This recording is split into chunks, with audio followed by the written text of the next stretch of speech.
look at me. Yeah, I'm like Raheem Sterling, like come on. and then he just the whole game against Scotland does literally nothing. You know what I mean? So, and then we draw them, and then we're already through. So we're against Czech Republic, and like we do win it, and we get the goal. But like even then, it just didn't feel like we were like charging. Especially second half. Especially the second half. Every game in the second half, we've slowed so much down. I don't know whether that's a conscious effort. Maybe it is, I don't know, but the game slows right down for us.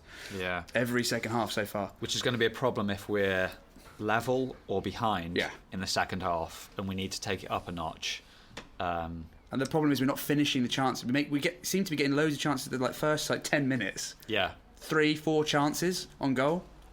And, well, we scored one of them against Czech Republic, but against Scotland we didn't get any of them, and then from that on we just couldn't get anywhere near. So I think you're right. I think we need to go against some teams that we've got some history with, you know. Yeah. To get a bit of confidence. Great shout. I was going to say Portugal. We need to take it down to penalties. Yeah. That's what we need. What are you doing? What are you saying?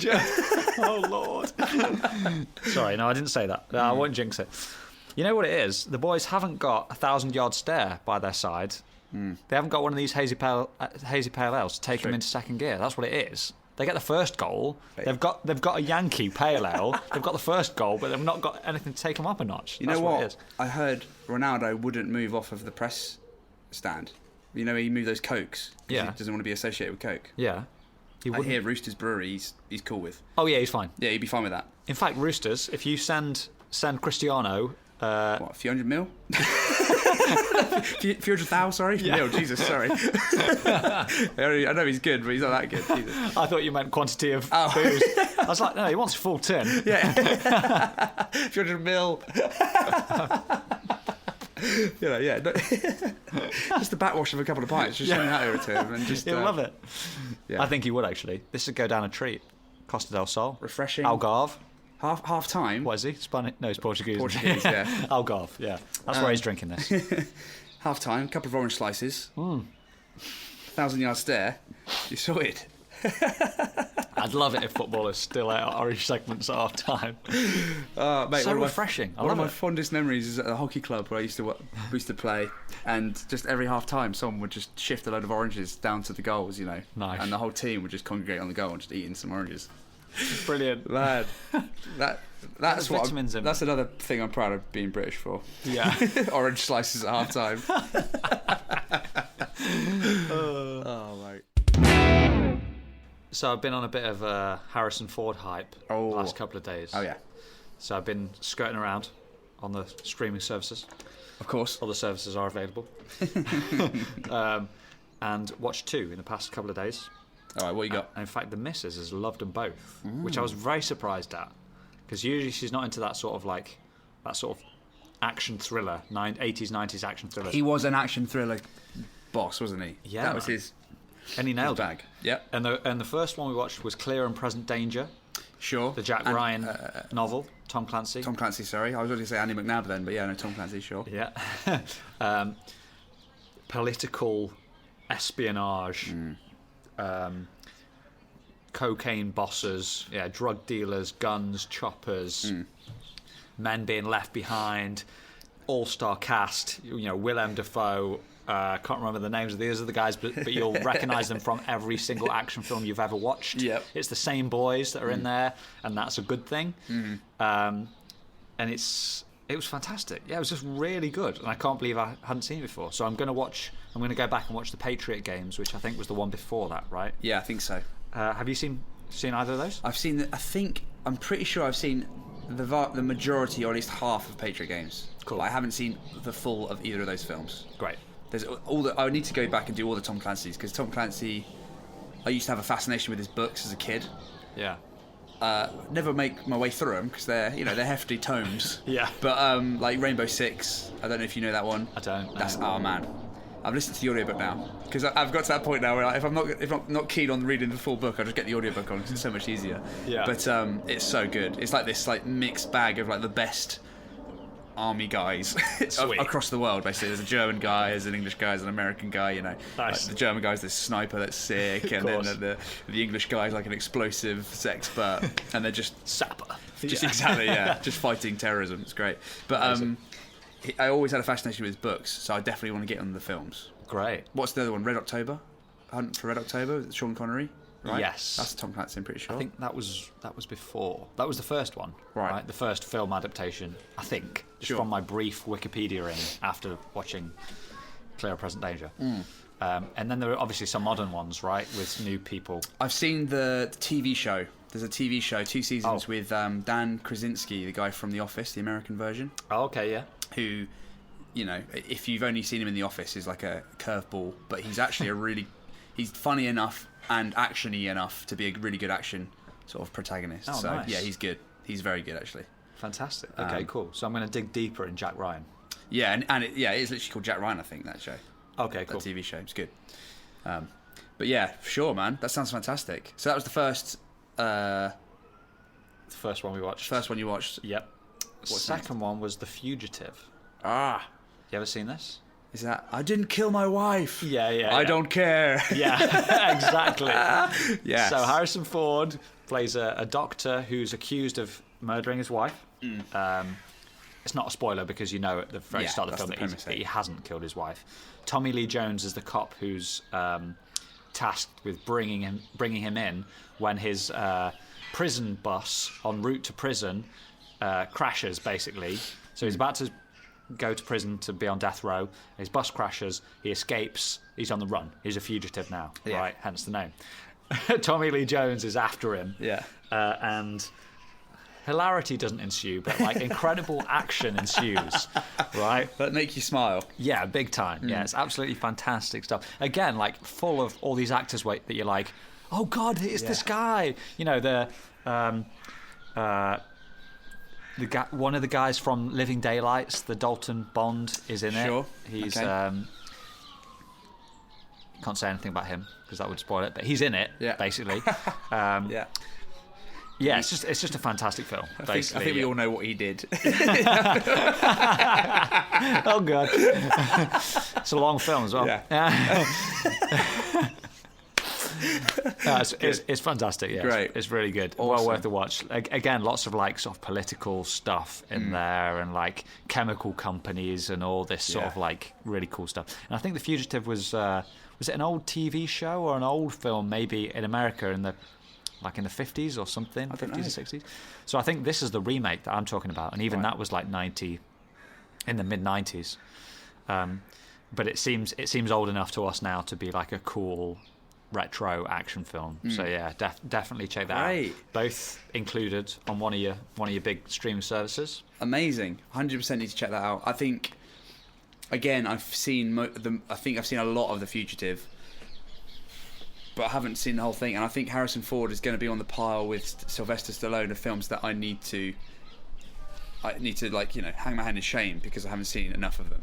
Mate, me too. I like these are all new to me as well. Because you got Indiana Jones, you got your Star Wars, Yeah.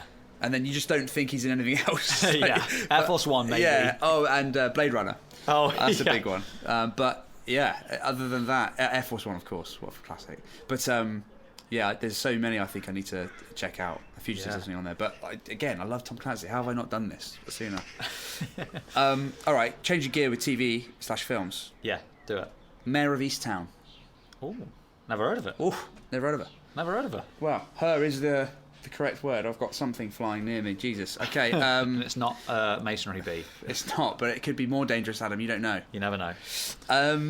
We might have to go into lockdown because of whatever this thing gives me when it bites me. Well, that's it. You know, it's better safe than sorry. Just shut the entire country down when we don't know how Entire bad world. something is. The entire world, just shut it straight down immediately. Yeah. No questions asked. Makes sense.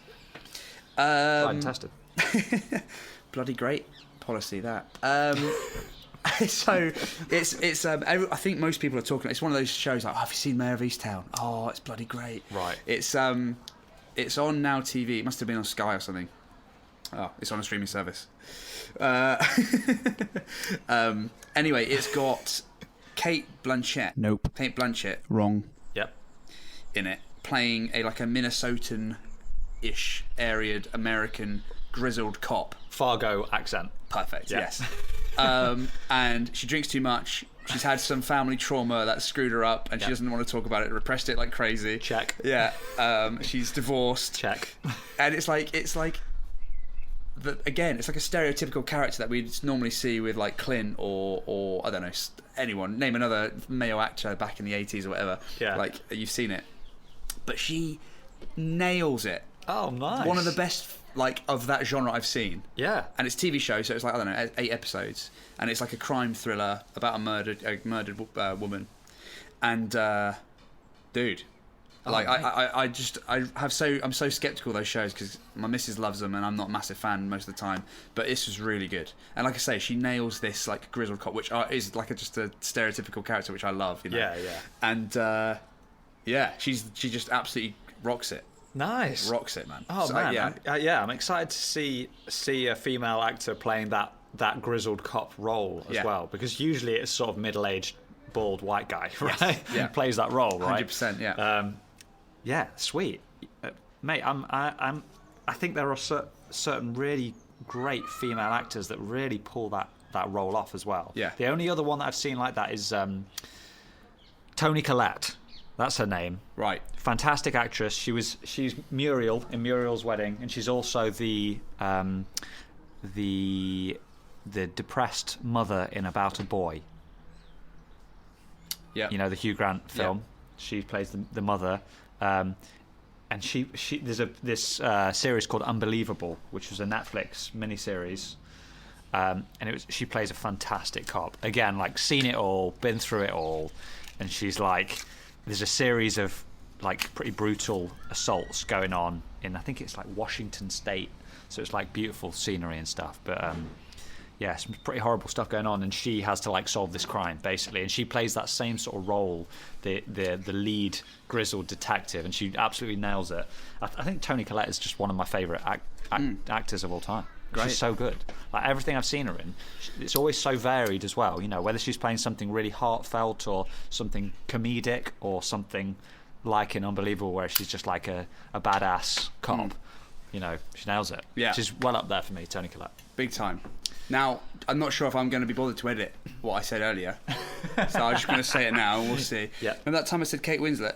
No, I said something else last time. It's Kate Winslet. Jesus. I don't even know who I said last time. You said Kate Blanchett. Kate Blanchett. But it's not. It's Kate Winslet, isn't it? No, yes. It's Kate Winslet, not Kate Blanchett. Kate Blanchett, though. Also great. Great actress as well. And I apologise for mixing the two up.